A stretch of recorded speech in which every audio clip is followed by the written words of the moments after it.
Good morning বন্ধুরা। তো অনেক দিন পর আমি আবার তোমাদের কাছে ভিডিও নিয়ে এসেছি। তো আজকে যেহেতু সানডে, সেই জন্য মাংস নিয়ে এসেছি।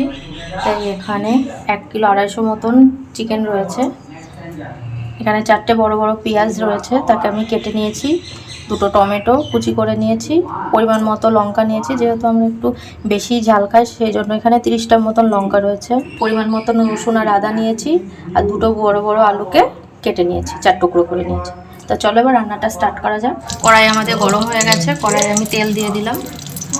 কড়াইয়ের কালারটাকে তোমরা একটু ইগনোর করে নিও।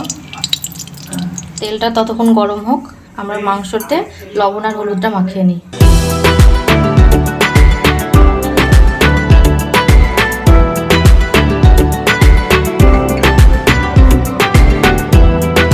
মাংসতে আমার লবণ হলুদ মাখানো হয়ে গেছে।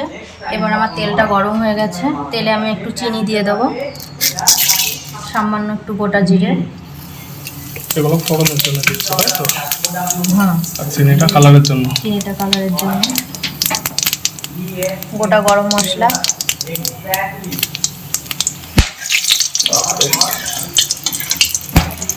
এবার যে কুচিয়ে রাখা পেঁয়াজটা ছিল, এবার পেঁয়াজটা দিয়ে দেবো তেলে।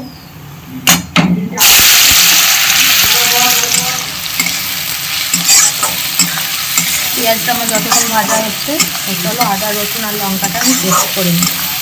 এর মধ্যে হলুদ আর লবণ দেবেন? হ্যাঁ, একটু হলুদ আর লবণ দিয়ে দেবো।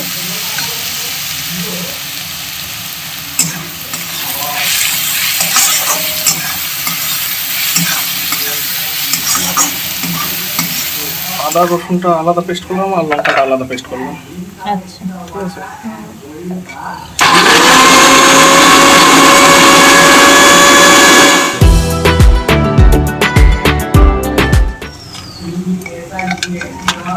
লঙ্কা যেহেতু আমরা প্রচণ্ড হারে খাই, তো এখানে 30 পিস লঙ্কা আছে। আশা করছি এরপরেও লাগবে। পেঁয়াজটা আমার হালকা ভাজা হয়ে গেছে, এবার মাংসগুলো এর মধ্যে দিয়ে দেবো। মাংসগুলোকে আমি হালকা ফ্রাই করে নেবো।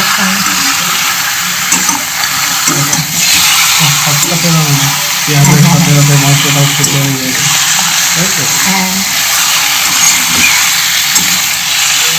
আর এখানে আমি বলছি যে আমরা যেহেতু লঙ্কাটা বেশি খাই সেই জন্য দিয়েছি, তোমরা তোমাদের পরিমাণ মতো দেবে। মাংসের সঙ্গে পেঁয়াজটা যখন হালকা ফ্রাই হয়ে গেছে, এদিকে জলটাও ছেড়ে দিয়েছে। এবারে টমেটো কুচিটা মধ্যে দিয়ে দেবো।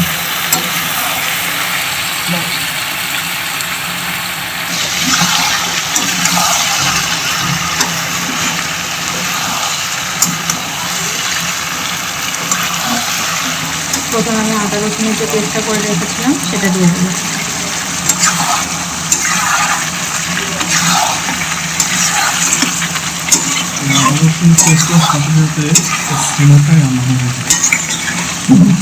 হ্যাঁ, এরপরে আমি এর মধ্যে জিরে গুঁড়ো দেবো।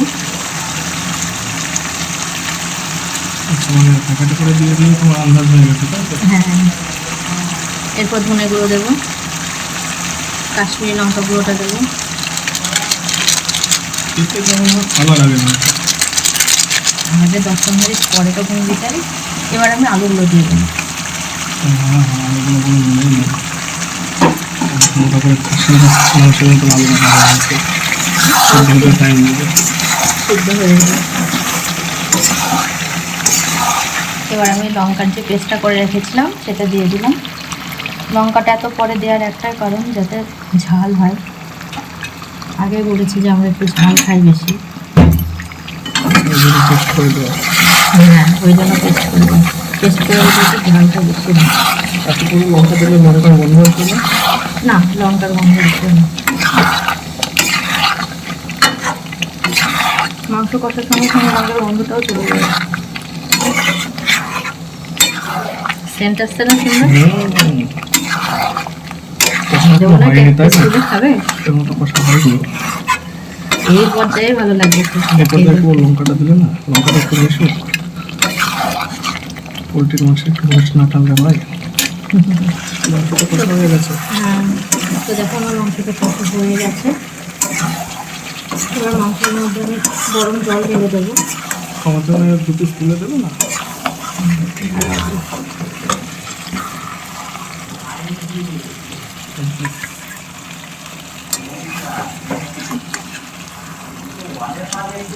আমি তো লেগ পিস পছন্দ করি।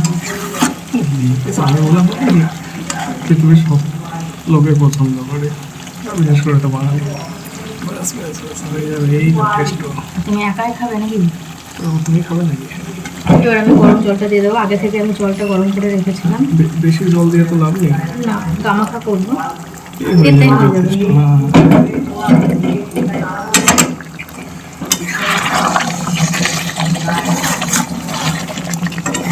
ক্যামেরাটার জন্য কালারটা ঠিকঠাক প্রপার বোঝা যাচ্ছে না। কালারটা খুব সুন্দর এসেছে। আমার কতদিন অনেকদিন হয়ে গেল মোবাইলটা। এবার এর মধ্যে আমি মিট মশলা দিয়ে দেবো, গরম মশলা দিয়ে দেবো। শাহি গরম মশলা, স্মেলটা খুব সুন্দর। এবার উপর থেকে ধনেপাতা কুচি দিয়ে দেবো। এটাই মেন জিনিস। চাইলে অনেকে কস্তুরি মেথি দেয়, ওটাও খারাপ নয়, তবে আমার মতে ধনে পাতাটাই ধনেপাতার সেন্টটা বেস্ট। হ্যাঁ, ভালো লাগে। ব্যাস হয়ে গেল, হুম। ভিডিও তো হয়ে গেল।